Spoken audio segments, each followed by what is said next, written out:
Hey guys, welcome back to my YouTube channel. तो जैसे कि आप सबको पता है कि रेहान का रिज़ल्ट आ चुका है और रेहान का रिज़ल्ट बहुत ही अच्छा आया है। 74% आया है। मेरे हिसाब से जो भी जितने भी बच्चे हैं उनका 10th 12th का रिज़ल्ट अगर वो पास हो जाते हैं तो ऑफ कोर्स उनके घर वाले तो खुश होते ही हैं।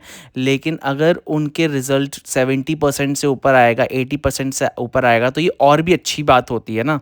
तो इसमें कौन सा कोर्स टफ है और कौन सा इजी, वो बात नहीं आती है। मेन ये बात आती है कि आप एक अच्छे नंबर से पास हो गए हो, बिकॉज मेहनत तो हर किसी कोर्स में ही लगती है। लेकिन कॉफ़ी चाची जी को लगता है कि जो टफ वाला कोर्स है उसमें और मेहनत लगती है। जी नहीं, मुझे लगता है मेहनत आप उतनी ही करोगे, बिकॉज पढ़ाई करना और उस पर ध्यान देना वो ज़रूरी है।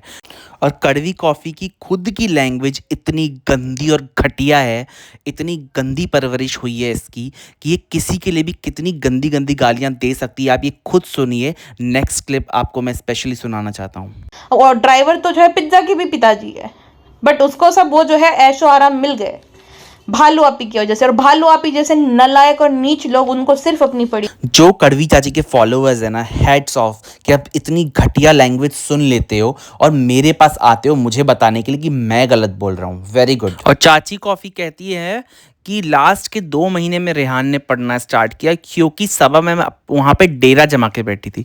वहाँ डेरा जमा के बैठी थी से क्या मतलब है कॉफ़ी चाची? वो उनका खुद का घर है, वो उधर रहती थी और उधर वो जितनी चाहे उतना रह सकती है। तुम कौन होती हो बताने वाली कि वो डेरा जमा के बैठी थी? आज जो ये कड़वी चाची दूसरों के लिए बोल रही है कि ये डेरा जमा के बैठी है अपने ही घर में, तो कल को तुम्हारे वाले लोग भी तुम्हारे लिए यही बोलेंगे, बिकॉज जैसी करनी वैसी ही भरनी चाची जी। एक तो ये कड़वी चौची चोची गाइस, ये तो ये कड़वी चाची बात ऐसे करती है ना कि इसी ने पूरा घर चलाया है इब्राहिम फैमिली वालों का। इसको सब कुछ इतना डिटेल में पता होता है ना। मतलब ये अपनी मनगढ़ंत कहानियां बनाती है और अपने आप को दिखाती है कि मैं जानती हूँ सब कुछ। कि शोहेब भाई ने बोला था कि पढ़ने देना इसको, और घर में सभा मैम ने कलेश मचा दिया था। ऊपर चली गई थी, मुंह फुका के बैठ गई थी, नीचे नहीं आ रही थी, तमाशे हो गए थे। मतलब उनकी हम लोग डेली व्लॉग्स देखते हैं गाइज, उनके घर में कोई तमाशा नहीं हुआ था, न कि ऐसी कोई भी बात हुई थी। सब अच्छा था, सब नॉर्मल था। लेकिन ये तमाशेबाज औरत को छोटी छोटी चीज़ों को मुद्दा बनाने की आदत है और इसको लगता है अगर ये इसके घर में ही चीज़ें होती हैं तो सबके घर में यही चीज़ें होती हैं कि छोटी चीज़ को लो और बड़ा बनाओ, मुद्दा बनाओ। तो ये छोटी जो चीज़ें होती हैं ना, जो मुद्दा बनती हैं, वो तुम जैसे लोगों के घर में बनती है, बिकॉज तुम जैसी लड़कियां उधर रहती हैं जो कि अपने घर वालों को ही चैन से जीने नहीं देना चाहती। और इन जैसे लोगों को लगता है कि सबके घर में सेम सिचुएशन है, कि ऐसी ऐसी बातों में तमाशे हो जाते हैं। तो ये बाहर की जो तुम गॉसिप देती हो ना, किसी और के घर की जो तुम ये गॉसिप देती हो ना, दिखाकर कि तुम्हें सब पता है, तुम्हें कुछ नहीं पता है। सबसे पहले जो तुम ये चाचीगिरी करती हो ना, कड़वी, जो बोलती हो ना हर चीज़ में कि साबा मैम कितनी कनिंग है, कितनी कनिंग है, कितनी कनिंग है। सबसे पहले जाओ गूगल करो, कनिंग का मतलब देख के आओ। जो तुम पे ज़्यादा जाता है, चालू किस्म की औरत, तुम हो कनिंग। तुमको शर्म नहीं आती है किसी और की लाइफ में घुस के उनके लिए इतनी गंदी गंदी बातें करने में? एक प्रेग्नेंट लेडी के पीछे पड़ी हुई हो इतने महीने से, कुछ तो शर्म कर लो कॉफ़ी चाची। एक तो ये कड़वी जब दूसरों के मुद्दों में बात करती है जो उसको करनी नहीं चाहिए, तो ये ओपिनियन नहीं देती है, ये जजमेंट देती है। रिज़ा के अंदर अक्ल नहीं है, 2 रुपए की अक्ल नहीं है, उसको क्या ही कोई रेहान से अलग करेगा, रेहान से अलग करेगा। मतलब इसका ओपिनियन नहीं होता, ये जजमेंट देती है। बिकॉज इसको लगता है कि मैं इतनी बड़ी हो चुकी हूँ कि मेरे को पूरी दुनिया की समझ है और मैं हर चीज़ के ऊपर मुद्दा बना सकती हूँ, हर चीज़ के ऊपर बोल सकती हूँ। इसको किसी ने बताया है कि एक नंबर की बेवकूफ़ और गधी और गवार में से एक है ये। तो मैं बताता हूँ, तो ये एक नंबर की जाहिल औरत है जिसको सिर्फ और सिर्फ घर तोड़वाना, बीच में मिसअंडरस्टैंडिंग करवाना और किसी के भी घर के मामले में बोलने के अलावा कुछ भी नहीं आता है। मैं इसको बिल्कुल नहीं मानता हूँ कि ये व्यू देती है। मुझे तो लगता है ये ओनली पैसे के लिए बकवास करती है और इसका कोई काम नहीं है। कहती है कि रिज़ा रेहान के माँ बाप में भी समझ नहीं है, तो पूरी दुनिया की समझदारी तुम लेके जो बैठी हो तो कैसे समझ आएगी किसी और को? गवार औरत। मतलब माँ बाप से ज़्यादा ये जानती हैं कि उनके बच्चों के लिए क्या बेटर है। वाह, इसमें तो स्लो क्लैप ज़रूर बजनी चाहिए कॉफ़ी चाची के लिए। इससे भी स्लो डिज़र्व करती हो, बट इतना मैंने तुम्हें दे दिया है तुम्हारी बेवकूफ़ियों के लिए। इस चालू चटली औरत ने लास्ट टाइम रिज़ा के ऊपर पूरा का पूरा वीडियो बनाया था एंड उसमें वो बोल रही थी कि मैं लास्ट टाइम इसके ऊपर बात कर रही हूँ। लेकिन आप खुद सोचिए गाइस, जब इसके पास कोई टॉपिक नहीं होता है और इसको पता होता है कि मेरी वीडियोस अब मैं रिज़ा के लिए बनाऊंगी तो लोगों को मज़ा आएगा, बिकॉज बच्ची के लिए बनाएगी, वो अभी 10th 12th में जो भी है उसके ऊपर बनाएगी, उसके ऊपर बात करेगी और सबा मैम को बीच में ज़रूर घसीटेगी कि उन्होंने उसकी लाइफ बर्बाद करी है, ये किया है, वो किया है। तो इसको लगता है कि मेरे व्यूज़ ज़्यादा आएंगे, तभी ये ऐसी चीज़ें करती भी है एंड सही भी है और इस सब चीज़ों में व्यूज़ आते भी हैं इसको। लेकिन ये नहीं सोचती है कि उस बच्ची ने अगर ये वीडियोस देखे तो उसके ऊपर क्या बीतेगी या उसके माइंड में किस तरीके की चीज़ें जाएंगी। लेकिन ये सिर्फ अपना सोच के इस तरीके की वीडियोस बनाती है। सो शेमफुल, और शर्म भी नहीं आती ऐसे लोगों को। मतलब कड़वी चाची की एडवाइस अगर ले ले इंसान तो वो चाहती है कि रिज़ा को बोला जाए कि तेरे पापा ड्राइवर हैं, तुझे ही करना है आगे चल के। वाह कड़वी चाची वाह, क्या तमीज़ सीखी हो, किस तरीके से किसको कैसे क्या बताना है, यही तमीज़ सीखी हो बताने की। अगर तुम्हारी एडवाइस लेके लोगों ने सच में ऐसा काम करना शुरू कर दिया तो उनके तो घर टूट जाएंगे। एक तो गाइज मुझे समझ में नहीं आता ये जलनखोर चाची को दिक्कत आखिर उसकी प्रॉपर्टी से क्या है। रिज़ा को लेकर आती है, बोलती है तुमने किसी की जिम्मेदारी ली है, उसको यूज़ किया है, फिर अपनी इतनी सारी प्रॉपर्टियां बना ली हैं। मतलब प्रॉपर्टी का इनसे क्या लेना देना है। आप हर चीज़ में प्रॉपर्टी बीच में क्यों डाल देते हो अगर आपने लाइफ में खुद कुछ नहीं किया तो। कोई कर रहा है, कोई सक्सेसफुल हो रहा है तो आपको इतनी जलन क्यों मची हुई है। आप भी लाइफ में कुछ कर लो ना। और आपको किसने राइट दिया है दूसरों की ज़िंदगी में इस तरीके से घुसने का। आपके ऊपर तो केस होना चाहिए। वो लोग कर नहीं रहे हैं, ये उनकी अच्छाई है। अगर मैं होता तो तुम पे अभी तक केस करके तुम्हें जेल भेज चुका होता, जिस तरीके की तुम्हारी घटिया लैंग्वेज और घटिया बातें हैं। और ये एक जगह पे दिखाती है कि इसको रिज़ा के लिए फ्यूचर की बहुत टेंशन है बेचारी को। इतनी टेंशन है बेचारी को कि बोलती है दूसरे ही पल कि सबा मैम ने उसके लिए स्टडी टेबल बनवाया और ऐसा चेयर वहाँ पे रखा कि रिज़ा को अपने पैर पे पैर डाल के बैठना पड़ेगा तो ही वो समाएगी वहाँ पे, नहीं तो आ भी नहीं पाएगी। दूसरी जगह उसकी बॉडी शेमिंग। वाह इतनी घटिया औरत है ना ये गाइस, इतनी बेहुदा औरत है ना, मैंने लाइफ में इससे घटिया औरत नहीं देखी। इस कदर उसके मतलब आप सोचिए उससे वो कितनी ही छोटी होगी। रिज़ा की एज 15 या 17 या 18 जो भी होगी, उसके ऊपर तक उस बॉडी शेम कर रही है वो कि वो चेयर में नहीं बैठ पाती होगी क्योंकि उसको साइज़ में बड़ी है। मतलब शेम ऑन यू कॉफ़ी चाची, शेम ऑन यू। एक तो इसकी लैंग्वेज बुरी है ही, बात करने की तमीज़ इसको घर वालों ने सिखाई नहीं। जिस तरीके की ये पैदा हुई है मुझे नहीं पता कैसे ये बड़ी हुई होगी।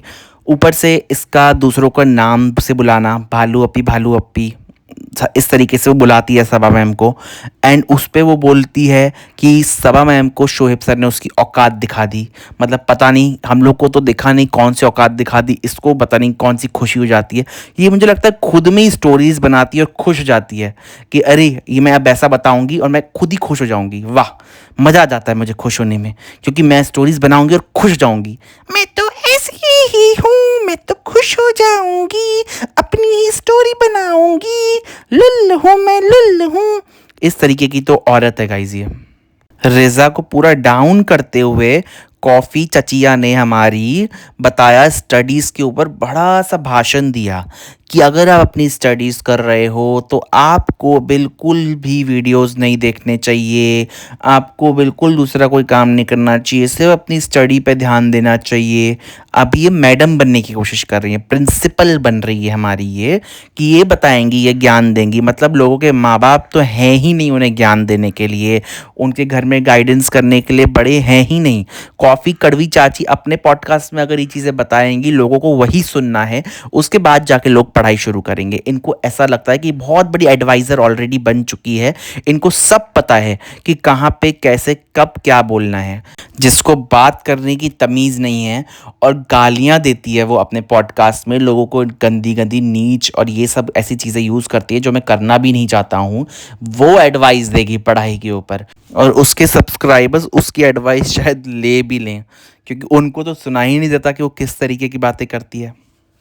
एक तो कॉफ़ी कड़वी चाची इतनी चालू किस्म की औरत है ना किसी बीच में बिना कोई बात कोई और चल रही होगी और अचानक से ले आएगी रिज़ा रेहान को बीच में कि रिज़ा तो नालायक है, रिज़ा को तो कॉन्फिडेंस नहीं है, उसको कुछ नहीं आता है, पढ़ाई करने बैठेगी तो सिर्फ पढ़ाई करेगी, बाकी चीज़ों में एक्टिव नहीं है। लेकिन रेहान बाकी चीज़ों में एक्टिव है। रेहान को क्योंकि Deepika ma'am and Shoaib sir advice करते हैं, वो उसको अच्छे से बताते हैं कि क्या करना है क्या नहीं करना है। इस सब चीज़ों में दीपिका मैम बहुत अच्छी है। लेकिन जब दीपिका मैम के बारे में बात करने की बारी आती है तो तब ये गटर उगलती है, गू उगलती है। तब इसको याद नहीं आता है ये चीज़ कि रेहान की परवरिश जो कर रहे हैं वो दीपिका एंड शोहेब सर ही हैं। तब दीपिका पागल हो जाती है, मेंटल हो जाती है, वो धर्म दादा के साथ ज़्यादा घूमती है, ये सब वर्ड्स यूज़ करती है।